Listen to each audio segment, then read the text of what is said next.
à Mittersheim pour le lancement de la période d'Octobre Rose. Donc on a la chance cette année, Mittersheim, de commencer Octobre Rose un peu en avant, mais de commencer et de terminer, puisque je vous rappelle qu'on aura la marche dimanche 27 octobre au profit de l'association Sève. Le prix de la marche est de 2 € et tous les bénéfices iront à Sève. Donc le dimanche 27 octobre, n'oubliez pas de marquer ça dans vos agendas à partir de 9h30 au camping. On est très content d'accueillir cette manifestation, car une mairie doit être au service de sa population. Et aujourd'hui, c'est pour une cause noble. De plus, la préparation a été faite collectivement par le conseil municipal, qui vous a préparé un cocktail dînatoire en thème avec la santé, puisqu'il sera à base de soupe, de légumes, de fruits et de jus de fruits. Monsieur le maire, mesdames, messieurs, je ne sais pas quoi dire de plus que de dire merci. J'espère que cette soirée sera riche de dialogue, d'échanges. Et c'est ce que nous, Sève, on essaye d'obtenir avec vous, avec les experts qui viennent avec nous, c'est qu'il y ait beaucoup de questions, beaucoup d'échanges. Je dirais qu'on va faire quelque chose de participatif. Et donc, merci à la mairie, merci à la musique. C'est très chouette, nous attendons, nous écoutons pour ce retard. Pour ma part, je vous présenterai rapidement comment fonctionne Sève. Merci, monsieur le maire. Merci à toutes les personnes qui nous ont aidés. Et c'est vraiment émouvant d'arriver dans un village assez petit et de voir autant de monde. Ça fait vraiment plaisir. Et puis merci pour la marche. Je vais essayer d'y venir. Je ne courrai pas, mais je marcherai. Donc, si vous voulez bien, on va parler cancer du sein. Et on va essayer quand même d'être interactif. Il ne faut pas hésiter à nous interrompre, puis nous on vous fera travailler aussi un petit peu. Et je vous promets, on fera travailler monsieur le maire aussi. On va le mettre à contribution. Alors, on va parler du cancer du sein. Et peut-être une des choses importantes, c'est de savoir un peu comment évoluent ces cancers du sein. Est-ce qu'on en a plus actuellement? Est-ce qu'enfin il y en a moins? On va vous faire échanger un petit peu sur le sujet. Vous m'aidez, monsieur Rodage? Oui, je vais faire voter. Allez. Je vais essayer d'être clair dans les questions. Alors voilà la première question. De votre avis, est-ce qu'il y a enfin une baisse des nouveaux cas de cancer du sein? Qui voterait pour cette solution 1? Lève la main. Ah, monsieur le maire pense qu'il y a une baisse des cancers du sein. De nouveaux cas. De nouveaux cas de cancer du sein. Et Et en termes de chiffres, pour vous donner un peu une courbe, quand j'ai commencé à faire de la sénologie il y a plus de 30 ans, on avait 25 000 nouveaux cas chaque année en France. Et là, maintenant, on arrive presque à 60 000 cette année. Donc vous voyez, 60 000 nouveaux cas en France. Donc c'est un cancer qui progresse, il y en a de plus en plus. Autre point peut-être à connaître sont les évolutions défavorables. Malheureusement, la plupart des cancers du sein guérissent très bien, les gens vont bien, mais il y a un petit pourcentage de cas un peu compliqués, des formes particulièrement agressives. Monsieur le maire avait quand même un peu raison. Il y a plus de cancers du sein, mais il y a quand même beaucoup plus de gens qui en guérissent. Donc c'est un élément important. Est-ce que les messieurs peuvent être touchés par le problème du cancer du sein? Voilà la question. Oui, ils peuvent être touchés. Là, il y a 70% de oui. Qui voterait non? Alors Chez l'homme, donc en gros 1% des cancers du sein surviennent chez les hommes. Dans la vie d'une dame, est-ce que cette dame, une femme sur 6 va rencontrer cette maladie, une sur 10 ou une sur 15? Alors qui vote pour une sur 6? On parle de toute la vie. Sur toute la vie. Ouais, une sur 6, avec 10-15%. Une sur 10. Là, il y a une grosse moitié là. Et comment c'est fort du milieu? Il continue à être vraiment très bon, c'est 1 sur 10. Voilà, alors on va continuer avec nos questions. On a vu que c'est un cancer qui progresse, qui se guérit mieux, qui touche à peu près 10% des femmes dans leur vie. Et autre question, à votre avis, à quel âge survient ce cancer du sein? Plutôt vers 40 ans, plutôt vers 60, plutôt là. Alors, vous les faites voter? Oui. Vous leur promettez plus d'huile de foie de mou? Alors, est-ce que ce cancer survient plutôt à la quarantaine? Qui vote la quarantaine? Grosse moitié, hein? Une bonne moitié, hein? La soixantaine? 10-15%. Et vers 80 ans, Au revoir, messieurs les musiciens. Alors, où est la vérité? La majorité votait à 40. C'est 60. C'est 60. La moyenne d'âge du cancer du sein en France, c'est 61 ans. Et 60% des cancers du sein surviennent entre 50 et 74 ans, donc la grande majorité. Il y a quand même 20% des cancers du sein qui surviennent après 74 ans. Donc c'est pas parce que le dépistage organisé s'arrête qu'il n'y a plus de cancer du sein. Il faut continuer à dépister. Et puis 20% des cancers du sein surviennent avant 50 ans. Donc c'est un cancer de la maturité. Et maintenant, ce qu'on va aborder un petit peu ensemble, c'est le problème de la prévention. La prévention primaire, c'est tout ce qu'on peut faire pour éviter que le cancer apparaisse. Soi-même. Soi-même. Prévention secondaire, c'est qu'est-ce qu'on peut faire pour le trouver très petit, ce cancer. Et prévention tertiaire, c'est qu'est-ce qu'on peut faire si on a eu un cancer pour qu'il ne revienne pas. Donc, on va essayer de travailler ces 3 points. C'est surtout sur le premier que j'insisterai beaucoup. Alors, prévention primaire, c'est tout ce qu'on peut faire pour que le cancer... Je sais le micro qui peut entendre ça. Mais vous voulez que je parle sans micro? Allez, ça va être mieux pour vous. Oui, ensemble sur quelles sont les bonnes actions qu'on peut faire pour limiter notre risque de cancer du sein. Il faudra qu'on trouve cette action. Qui commence? On laisse commencer monsieur le maire? Oui, il est devant, hein, il fait partie des bons élèves. Des bons éléments. Des bons éléments. Je vais aller en arrière. On peut répéter la question. Oui. Qu'est-ce qu'on peut faire dans sa vie pour diminuer son risque de cancer du sein? Est-ce qu'il y a des comportements qui sont bénéfiques? Bonne alimentation.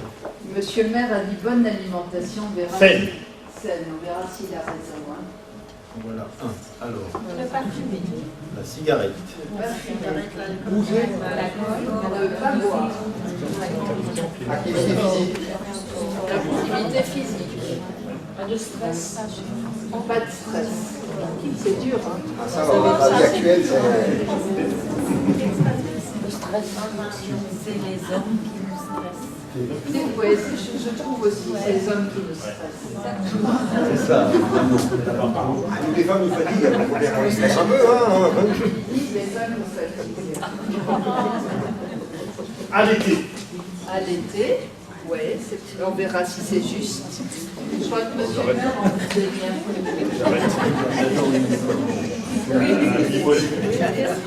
Qu'est-ce qu'il y a d'autre là? Non, puis on verra lesquels sont justes. L'environnement. L'environnement. Pollution, professeur. D'abord, on va voir. Je note environnement. Moi, je note tout ce que oui, L'environnement, on ne peut rien faire. Il y a autre chose encore? Respecter les cycles de sommeil. Ne pas avoir de déficit de sommeil, quelqu'un a dit ça? Oui. Oui. Il y a d'autres idées ou... Moi, je pense que c'est l'hérédité, mais c'est dur de lutter contre son hérédité. Ouais. On dit toujours la paume est pas mal là. c'est Chirac qui disait ça. Allez, on regarde. Alors, le principal, vous ne l'avez pas dit. Pour éviter le cancer. Le premier, c'est lutter contre le surpoids et l'obésité. On sait pourquoi elles n'en ont pas parlé, les dames. C'est en rapport avec Alors, C'est bien plus en rapport avec On a bien fait de faire des l'alimentation, on en a parlé. Oui. Déjà, c'est pas juste. je vais un lecteur. Alors, il faut éviter l'obésité et le surpoids, surtout après la ménopause. Quand vous êtes jeune, vous avez 20 ans, 30 ans, si vous êtes un peu en surpoids, c'est pas bien grave. Par contre, cette obésité devient néfaste pour le sein à partir du moment où on est ménopausé, c'est-à-dire vers 50-55 ans. Et plus on vieillit, plus l'obésité est néfaste. Et si je prends par exemple une patiente qui aurait 80 ans, eh bien, obèse, elle va avoir 30% de risque de faire un cancer du sein. pas 10%, mais 3 fois plus. Donc si on peut essayer d'être sensibilisé à son poids, je sais que c'est pas facile, il faut essayer de lutter contre ce surpoids. C'est la même chose pour les hommes ou pas? Pour les 1% d'hommes? Non, eux c'est très souvent génétique. Bon, on peut manger. Mais c'est pas une raison, messieurs, pour manger. Hein. Alors, deuxième point, et ça vous l'avez largement dit et c'est très bien, il faut éviter d'être sédentaire. Plus vous allez bouger, moins vous faites cancer du sein. Essayez de bouger au maximum, mais de façon quotidienne. Il ne faut pas juste aller faire une grande balade le samedi. Il faut y aller tous les jours, même si vous y allez que 20 ou 30 minutes. Si vous marchez, essayez de marcher comme de façon assez rapide, pas se laver. Et si vous faites tout ça, ben on sait qu'on réduit assez considérablement le risque de cancer du sein. Le troisième point, on l'a un peu dit, et monsieur le maire l'a évoqué tout à l'heure en introduction, il nous a rappelé que l'alcool c'était pas très bon, mais qu'on n'allait pas s'arrêter ce soir. Pas chuter trop vite. Pas trop vite. C'est mauvais, on fait trop vite, c'est mauvais. Mais à partir de demain, À partir de demain, on commence à baisser. on commence à baisser et plus vous buvez de verre, plus vous augmentez votre risque de cancer du sein. La relation est linéaire. Et que vous commenciez tôt à boire, je dis n'importe quoi, à l'âge de 20 ans, ou tard, à l'âge de 70 ans, pourquoi pas, que vous viviez de façon régulière ou juste de temps en temps, tous les modes de consommation d'alcool sont néfastes pour le sein. Donc ça augmente le risque, moins on boit, moins on a de risque. Et là, on a fait un petit calcul, vous voyez ici, sur les décès qu'on pourrait épargner en agissant juste sur 3 choses simples. Agir sur l'obésité et le surpoids, sur la consommation d'alcool et sur la sédentarité. On pourrait quasiment épargner 25% des décès par cancer du sein. Ce sont des petites choses qu'on peut appliquer dès demain. Alors on continue sur nos modes de vie et un élément que vous n'avez pas cité et qui est quand même important, c'est la consommation de fibres. On ne consomme pas suffisamment de fibres. Il faudrait rajouter du son dans l'alimentation, manger du pain aux céréales, des choses comme ça. Pourquoi c'est important? Parce que les fibres éliminent les toxines de l'environnement. Donc plutôt que prendre du pain blanc, vous prenez du pain aux céréales. Autre point, et on ne l'a pas évoqué non plus, c'est la vitamine D. Vous savez qu'on est dans une région où on a pas mal de carences en soleil, donc on est carencé en vitamine D, notamment l'hiver. C'est aussi pour ça qu'il y a plus de cancers dans les pays du Nord que dans les pays du Sud. Et donc ce qu'on vous recommande, ce que disait M. Rodage était vrai, consommer de l'huile de foie de morue. Si c'est pas bon, vous allez voir votre pharmacien, je ne sais pas si on a dans la salle, et vous achetez des ampoules de vitamine D, ça améliore. Ou bien vous achetez des poissons qui sont riches en vitamine D, comme le saumon, le maquereau, etc. On ne peut pas la stocker, la vitamine D. On ne peut pas la stocker. La meilleure façon d'en fabriquer, c'est le soleil. On peut venir tout l'été à Vitafagne, sur la plage, Oui. si on peut en profiter. Je ne sais pas si on peut Mais en stocker je pour crois l'hiver. qu'elles seront carencées l'hiver quand même. Mais Donc ça va prolonger l'été. n'hésitez pas à prendre une alimentation riche en vitamine D ou de temps en temps, une fois tous les 2 mois, vous achetez une ampoule chez le pharmacien et vous remontez votre vitamine D. Si le taux est élevé, c'est beaucoup plus compliqué pour le sein d'éviter les cellules cancéreuses. Autre point, et ça vous l'avez dit tout à l'heure, la carence en sommeil n'est pas bonne. Il faut essayer de bien dormir, parce que quand on dort bien, on sécrète une hormone, la nuit, ça s'appelle la mélatonine. Et si on a un bon taux de mélatonine, on fait moins de cancer du sein. Et c'est une des causes qui explique l'augmentation de cancer du sein chez le personnel de nuit. Nous, on est obligés dans les hôpitaux de beaucoup surveiller nos infirmières qui travaillent la nuit, nos sages-femmes. Elles sont plus exposées à des cancers du sein. Et on arrive à notre 7e point, et là, monsieur le maire l'avait trouvé, il l'avait dit en numéro 1, c'est l'alimentation. Et je crois qu'il y a 2 choses à retenir sur l'alimentation. La première, c'est que ce qui marche le mieux, c'est le régime méditerranéen. Je suis désolée, c'est pas la choucroute, c'est pas la tradition alsacienne. Donc c'est le couscous en fait. Alors c'est plutôt Méditerranée grecque. Ah oui. C'est pas Il pareil. faut manger des fruits, il faut manger des légumes, il faut manger de l'huile d'olive, il faut manger des poissons riches en vitamine D, il ne faut pas consommer beaucoup d'alcool et vous aurez un risque qui va diminuer le cancer du sein. Ce sont des études qui sont extrêmement sérieuses qui ont montré ça. Et l'autre chose à savoir, c'est que si vous avez une alimentation plutôt bio, avec, je sais, les problèmes du bio, mais il y a moins de risque de faire un cancer du sein que si vous avez une alimentation évidemment dans laquelle il y a plein de pesticides. Plutôt régime méditerranéen et plutôt si possible du bio. Et cette solution ou remède, si on les commence à n'importe quel âge, ils sont bénéfiques. Ils sont bénéfiques. D'accord. Maintenant, plus vous les commencez tôt et mieux c'est. Et l'alcool, si j'arrête de boire dans une demi-heure, c'est bénéfique pour la suite. Ça sera bénéfique dans 10 ans seulement. Ah oui, Oui, mais il faut commencer par des jours entiers, on est d'accord. Hein. Ça reste bon, de mieux. Hein. 10 ans de la flotte avant Dans de- une demi-heure, c'est pas Ça n'a rien, possible, des il jours faut entiers, on couper. ne fera pas. Donc voilà un peu sur le mode de vie, des choses qu'on peut appliquer assez facilement. Soi-même. Soi-même. Pas besoin de public, pas besoin de... Non. Soi-même. Maintenant, il y a des métiers à risque. On a vu par exemple les travailleurs de nuit. Est-ce que vous auriez idée de métiers à risque, autres métiers que les travailleurs de nuit? Vous les faites travailler un peu, monsieur Rodef? Ben, c'est un fantasme pour les hommes, ce métier de femme. Ça vous aide, ça? Hôtesse de l'air. Maîtresse d'école. Non. Il n'y a pas d'idée là dans la salle sur ce métier. Ce métier. Nous avons les bonnes sœurs. Qu'en pensez-vous, professeur? C'est vrai que les sœurs sont à risque de cancer du sein. Pourquoi? Parce qu'elles n'ont pas l'effet protecteur de la première grossesse. Vous savez, si vous faites un gamin dans 25 ans, vous faites beaucoup moins de cancer du sein. La grossesse, et elles sont assez souvent sédentaires. Enfin, beaucoup d'entre elles sont sédentaires sur un petit contexte d'obésité.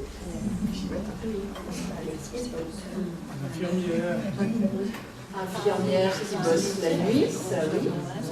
Les métiers de la radiologie. On nous dit hôtesse de l'air, c'est juste le métier qui est le plus exposé. Au risque de cancer du sein, il y a du décalage horaire. Et Du picole. elle picole peut-être, je sais pas. Mais elle vole surtout en altitude et vous savez qu'il y a un effet d'irradiation cosmique. Est-ce que les métiers autour de la radiologie et tout ça? Oui, les métiers autour de la radiologie pourraient donner un risque élevé, mais il y a quand même beaucoup de systèmes de protection. Il y a les tabliers de plomb, etc. Et du coup, c'est pas un métier à risque. Mais c'est vrai que si on le faisait comme ça, sans dosimètre, ce serait un risque. Mais ils sont bons, je trouve. Hein. Redoutable. Redoutables. Et puis, vous l'avez dit, il y a aussi des facteurs hormonaux, des choses qui peuvent intervenir. Donc, on a dit, si vous faites une grossesse avant 25 ans, vous diminuez beaucoup votre risque de faire un cancer du sein. Et plus vous avez d'enfants, plus vous diminuez le risque. On diminue le risque de 7% par grossesse supplémentaire.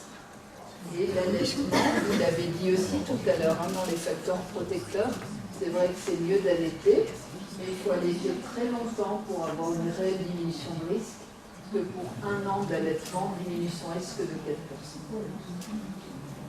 Donc, Un an par enfant, 1 an au total. Ça peut être cumulatif, 3 enfants à 4 mois. Donc voilà, la grossesse intervient, il vaut mieux avoir plus d'enfants, les avoir tôt et allaiter ses gamins. La pilule, est-ce qu'elle est en cause ou pas dans le cancer du sein? La réponse est oui, la pilule entraîne un petit risque de cancer du sein, mais ce qu'il faut savoir, c'est que ce risque va disparaître au bout de 10 ans. Si je prends une pilule de 20 ans à 30 ans, si je fais mon cancer à 50 ans, c'est pas la pilule qui est en cause. Au bout de 10 ans, il n'y a plus d'effet. C'est d'autres facteurs de risque. Mais dans les 10 ans qui suivent la prise de pilule, il y a une petite augmentation de risque. Et puis pour les traitements de la ménopause, c'est un petit peu pareil. Ce sont des traitements qui augmentent légèrement le risque de cancer du sein, mais l'effet s'estompe aussi avec le temps. Si vous les arrêtez 10 ans, l'effet s'annule. Ceci dit, si vous prenez un traitement de la ménopause, ce que nous on ne recommande pas, mais si vous en prenez un, prenez-le à faible dose et essayez de ne pas le prendre sur une durée longue. Il ne faut pas le prendre comme autrefois, 10 ans, 15 ans. Et puis, vous l'aviez dit également, il y a du risque génétique transmissible. Alors, à votre avis, quel est le pourcentage des cancers du sein qui sont liés à un gène qu'on transmet de la maman à la fille, du père à la fille? Est-ce que c'est 5%, 15% ou 30%? Alors, qui vote 5? 10% des gens. Qu'est-ce que j'ai dit après? 15%? Oula, 70% là. Et après j'ai dit 30.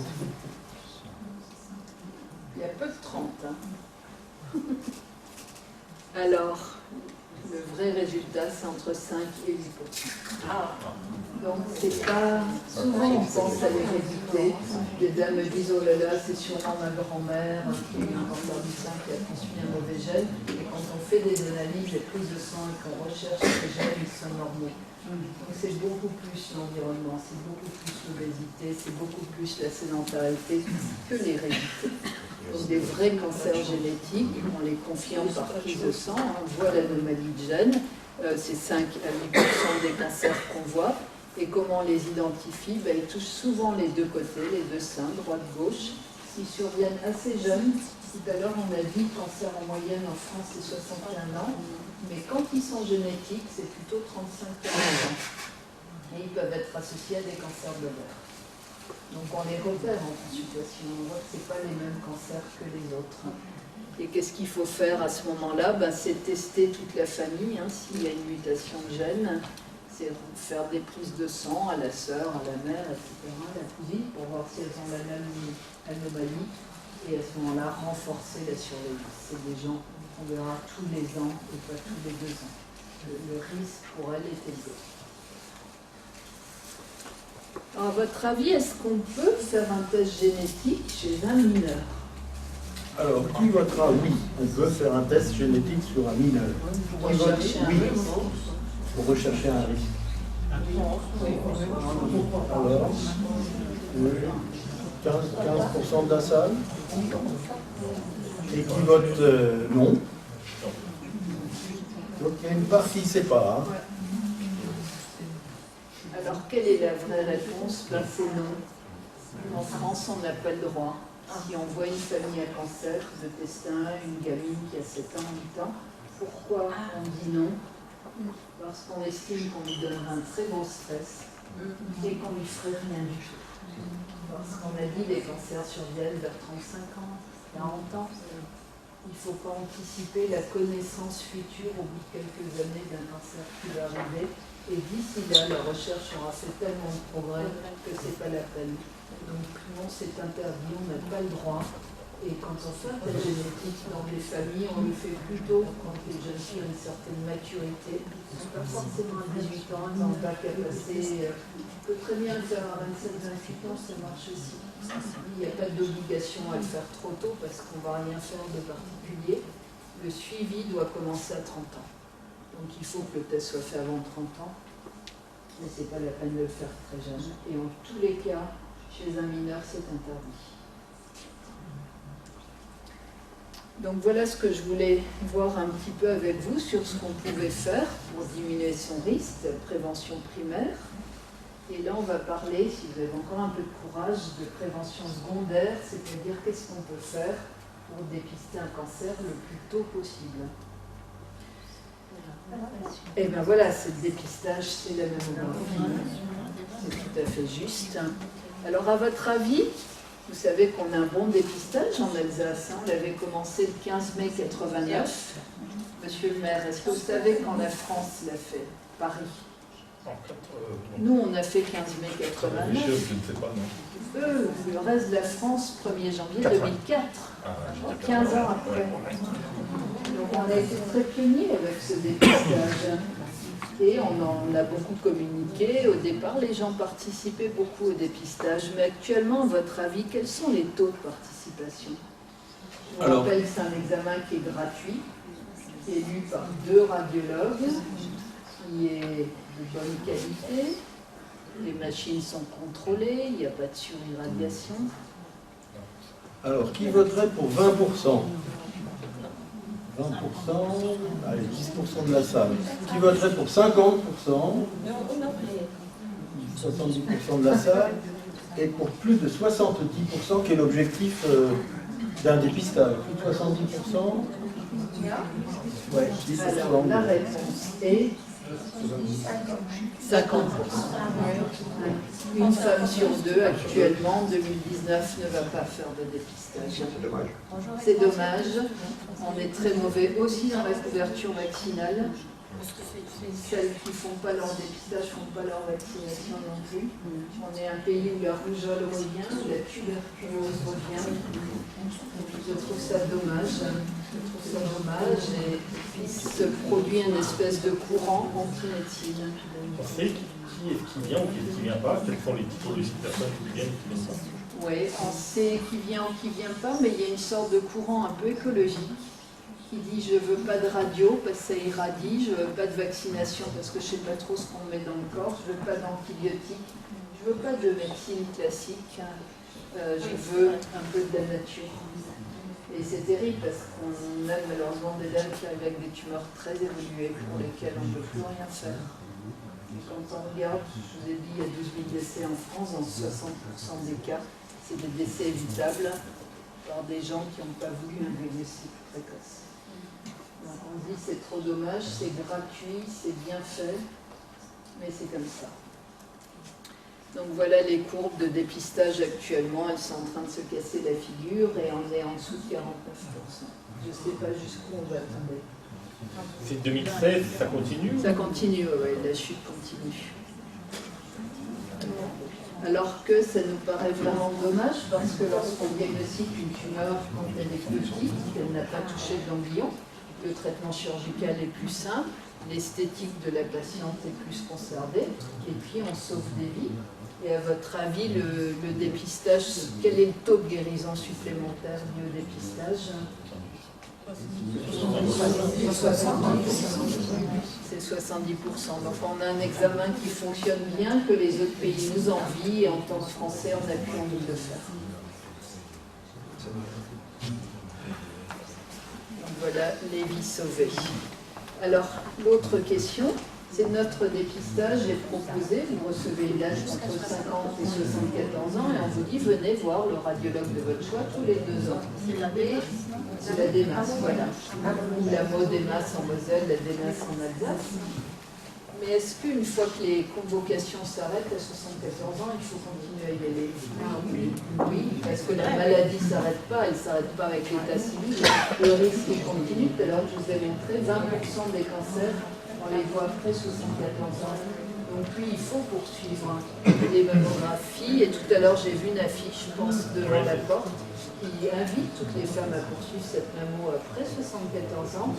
Et elle est prise en charge par l'assurance maladie, elle est gratuite. Donc la réponse est oui. Et dernier petit point, après je vous embête plus dans les questions, mais on pourra échanger si vous voulez.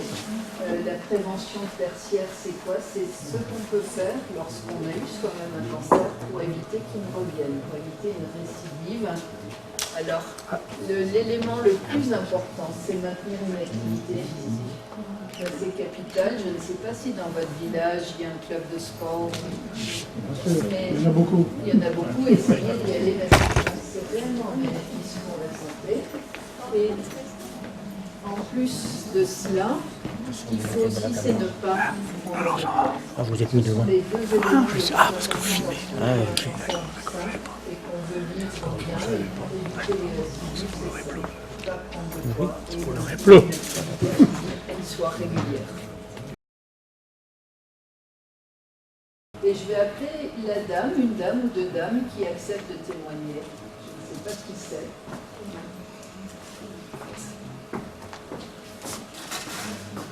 Bien parler de moi, enfin surtout de l'hôpital de Saint-Flour. Est-ce que vous voulez peut-être? Je ne sais pas, on m'entend pas. C'est intéressant, donc on va écouter. Donc voilà, donc c'est vrai que j'ai été diagnostiquée en décembre 2017. Donc, on vous vous avez quelque chose, même donc moi j'avais une maman qui avait déjà un cancer, donc j'étais suivie. C'est lors d'un contrôle que malgré tout on m'a diagnostiqué. Donc voilà, c'était compliqué, l'annonce de recevoir ça. Et donc après, j'étais opérée dans le service du professeur un matin à Haute-Pierre. Et après, j'ai su que pour faire la chimio, il avait donc on pouvait venir sur Sarrebourg, ce qui était plus près de chez moi, que de faire les voyages jusque, parce que c'est très fatigant, donc jusqu'à Strasbourg. Donc là, j'ai découvert une équipe formidable. On a des infirmières qui sont vraiment de petits soins pour nous, de l'annonce jusqu'à tout le traitement. Alors moi, j'ai eu pratiquement 15 mois de traitement sur le chimiothérapie, donc c'était long. Et elles étaient là, elles nous aident nous, elles aident aussi les aidants, parce qu'il ne faut pas les oublier, les conjoints, la famille qui sont là. Donc c'est fait, je les en remercie. Le professeur Matelin a mis en place aussi un groupe de parole qui a lieu tous les vendredis, les derniers vendredis de chaque mois, toujours à l'hôpital de Sarrebourg. Et là, on a donc une psychologue et toutes les malades peuvent venir et donc on échange, on se comprend parce que bien souvent on a un regard des gens qui sont pas malades, qui n'est pas toujours, c'est difficile. Donc entre nous, on n'a pas besoin de parler, on se comprend, on vit toute la même chose. Donc on arrive à échanger, quand tu ne vas pas, on se remotive, et comme dit, à Sarrebourg, ils font vraiment beaucoup de choses. Il y a aussi, elle parlait du sport, donc il y a aussi un projet, une salle de sport qui devrait, le projet a débuté mais n'a pas abouti encore, avec pareil, une équipe encadrée, donc c'est pas juste comme ça du sport, ça sera kiné, je crois, enfin tout sera bien structuré. Donc c'est vrai qu'on met beaucoup de choses, parce que malheureusement, comme elle disait, il y en a beaucoup. Alors elle disait, il y a où on est plus jeune que dans la moyenne. Malheureusement, je ne sais pas, ça va peut-être...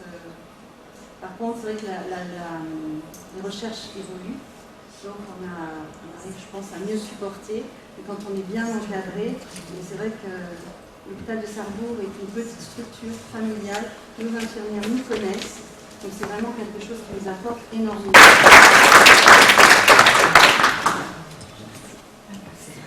Est-ce qu'il y a quelqu'un qui a des commentaires à ce témoignage à la fois touchant et pratique de ce qui se passe tout près de chez vous, à Sarrebourg?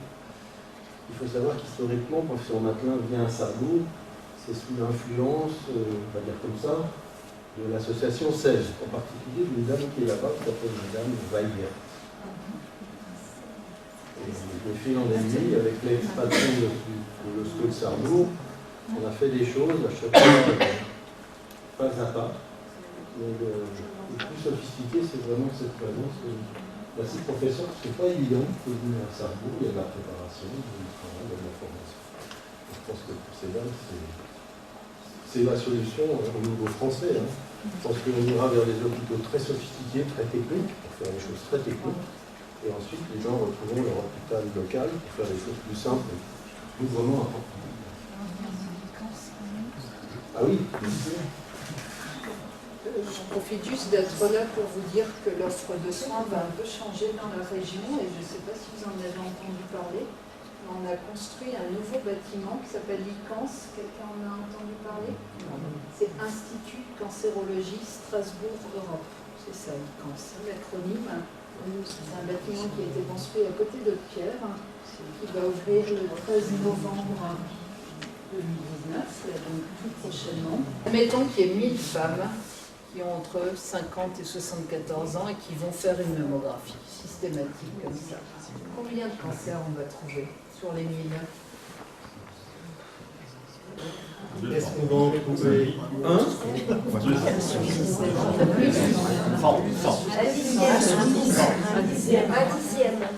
Non mais il y a que 50% qui y va. Sur les 1000, il n'y a que 50% qui y va. Mais non,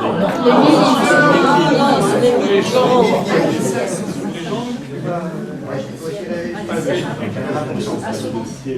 Donc certains me disent 100 cancers sur les 1000, 200,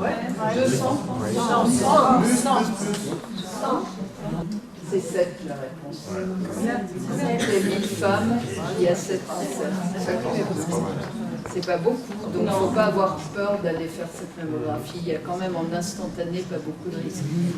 Si quelqu'un est décédé tôt, quelle est la pourcentage de chance de guérison?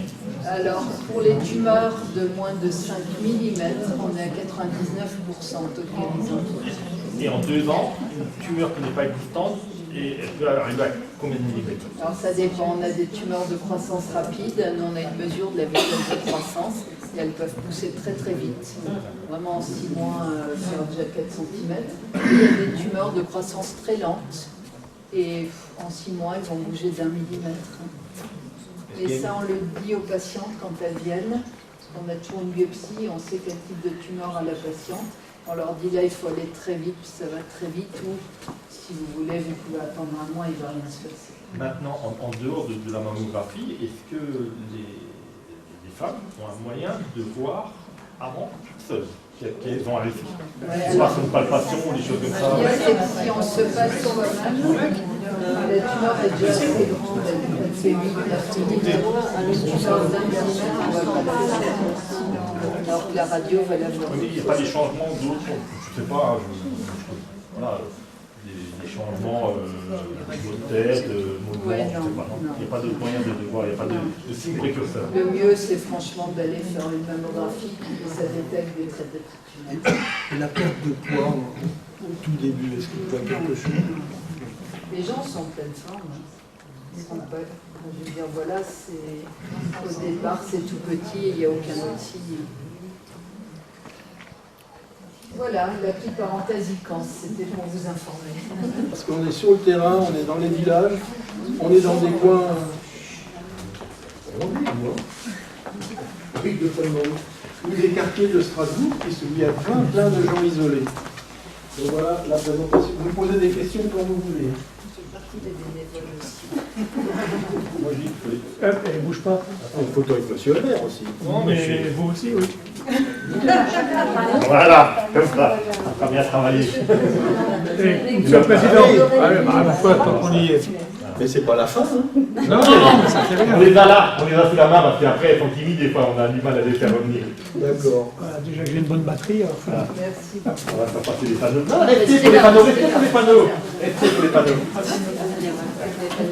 Alors, une autre image, voilà, Sèvres est partenaire de la Société internationale de cénologie, qui consiste à homologuer des centres de traitement du cancer du sein avec différents niveaux. Et votre hôpital de Sarrebourg a été homologué en novembre 2018, et donc Sèvres était présent comme témoin patient dans ce contexte, car cette société veut du retour sur les patients et comment ça se passe. Donc là, c'est l'hôpital de Sarrebourg qui reçoit son diplôme. Avec M. Léonard. Avec un monsieur Léonard. Léonard. Monsieur le Président, donnez les panneaux, voilà. Voilà. Ça va être joli, ça, pour la photo. Excellent, ça va être joli pour la photo. Voilà. Alors, Sèvres participe aussi, dans la mesure de ses moyens, au congrès de cénologie. Bon, c'est fini, là bon. Et donc, on est là avec des cénologues du monde entier. Il y avait 50 nationalités. Et ça, c'est la session inaugurale au Conseil de l'Europe, qui nous a ouvert ses portes. Et on a affrété un bus, en fait, depuis Sarrebourg, pour nous rejoindre à Strasbourg. Et donc, on a participé à cette soirée où il y a beaucoup de protocoles, hein, beaucoup de politique, mais... Président, il faut derrière le le donner. panorama, il n'aime pas, il y a... Ah, mais je les connais, on me les piquer. Alors là, l'exemple typique de nos soirées, ici on est à Saint-Quirin, dans la même logique qu'avec vous, et ce qui nous intéresse, nous, c'est pas le nombre d'adhérents ou d'adhérentes, on est à peu près 100-120 adhérents, mais on veut surtout des gens qui s'impliquent avec nous pour faire des soirées comme ça, rencontrer d'autres gens. Donc là, on est à Saint-Quirin, on voyage surtout. Enfin, voilà.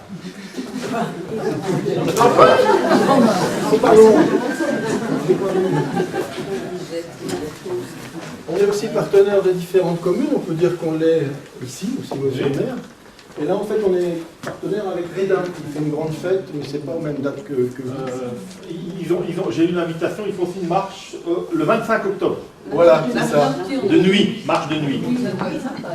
Alors, en Donc fait, on commence, professeur, à marcher tout le temps au mois d'octobre dans le secteur. c'est bien parce que vous marchez, nous on vient boire un coup, on dit bonne marche et on s'en va. Oui, on ira. On ira. Ici, on est avec votre collègue Emma. Ah oui. Pareil, même schéma, beaucoup de questions, mais on demande aux gens. Moi, je vais voir monsieur le maire avant cette soirée-là, avec un collègue, et on dit, mais de quoi voulez-vous parler? Et on a un exemple à Saint-Dié. Est-ce qu'une dame peut peut-être Mais prendre oui. une affiche de Sèvres, une Madame Henri, volontaire? encore, on va vous utiliser encore un peu. Vous étiez formidable. Vous étiez formidable. Après, à vous de donner là les prochaines personnes qui doivent venir. Oui, excellent. Ça, je suis sûr que je ne me serais pas engueulé. Merci encore. Oui. Oui, je sais plus. Ah, ça sera chaleureusement. Alors, on va dans les villages, mais aussi dans les entreprises. Là, on est dans un hypermarché de Sarrebourg, et la patronne, qui a 600 personnes, je crois, employées, donc beaucoup des dames, a dit, moi, pour mon personnel, je veux faire quelque chose. Et donc, elle nous a invités à présenter, comme on le fait là, la santé du sein auprès de son personnel. Alors, Allez, Madame Martin, Madame Henri, est-ce que vous savez c'est qui? Vous savez c'est qui? Il y en a bien une qui va. Il n'y en a plus que 150. Hein. Venez, Et alors là, c'est le summum, c'est le 6 octobre prochain, c'est la marche annuelle de Sèvres sur les étangs de Langat. Et on continue la marche, pour ceux qui marchent, hein, pas moi, par un repas campagnard, et là je mange aussi. Et donc Madame Waguer, qui s'y présente, c'est la pilote des inscriptions. Vous êtes les bienvenus, bien sûr. On espère qu'il fera aussi beau que les années ça précédentes. vous dit de la prendre? Ça vous dit de prendre? On va trouver, on va trouver. Merci beaucoup. Merci à tous les fois. On fera une photo après. On va trouver du bon. Avec les panneaux, Alors, ce qu'on fait de notre argent, santé des gens. Pourquoi? Parce que l'hôpital, Madame Martin a 2 trésors. Alors, il y en a peut-être que je ne connais pas, je connais 2. Le premier, c'est les données de santé de ses patientes. Et le deuxième, c'est qu'on ne donne pas. Hein. Non, il ne faut surtout pas donner ces données. Je ne sais plus qui le fait à la télé. C'est un trésor. Et donc, avec ces données, les méthodes d'aujourd'hui, on sort des études scientifiques très rapidement. On n'a pas besoin d'attendre 10 ans pour avoir les résultats. Et son deuxième trésor, c'est ce qu'on appelle une tumorothèque. Et donc, elle a les tumeurs de X milliers de dames qui sont dans des congèles et qu'on va utiliser pour faire des études aujourd'hui, avec les moyens d'aujourd'hui. Donc, c'est le trésor des CHU, il faut les encenser, ces gens. Et là, on a fait un don de 11 000 € pour une machine à l'Institut Génétique et biologie moléculaire et cellulaire. Merci, à Strasbourg, où il y a quand même 300 chercheurs, donc une équipe d'une quinzaine de chercheurs qui travaillent que sur le sein. Avec cette machine, ils ont pu faire un certain nombre d'échantillonnages qui leur a permis derrière d'obtenir un crédit, une subvention, de 450 000 €. Alors, je voulais remercier Romelfin TV d'être venu à cette conférence. Surtout, profitez-en de l'écouter, parlez-en autour de vous. Le cancer du sein n'est pas une fatalité, il y a plein de choses, il y a des choses dans le coin. Vous verrez durant cette conférence des témoignages, le professeur Matelin qui en a parlé. Donc, regardez-la bien, parlez-en autour de vous. Et merci encore à Romelfin TV. C'est nous qui vous remercions de nous avoir invités. Merci encore. Free Hour. Donc il y a des jus de fruits, vous pouvez demander des jus de fruits directs. Pêche, orange, mais pressé devant vous. Alors là, plus frais que frais, il n'y a pas. Il y a la bière, c'est un jus de houblon aussi, un jus de houblon. Et puis pour ceux qui sont malades et qui sont en voie de rédemption, il y a encore de la bière, un peu de vin blanc, voilà. Vous ne pourrez pas que le président ne revienne plus nous voir. Et merci à tous d'être venus. Merci au professeur de venir et à vous, et on se reverra encore sur un. Voilà. Bonne soirée à tous.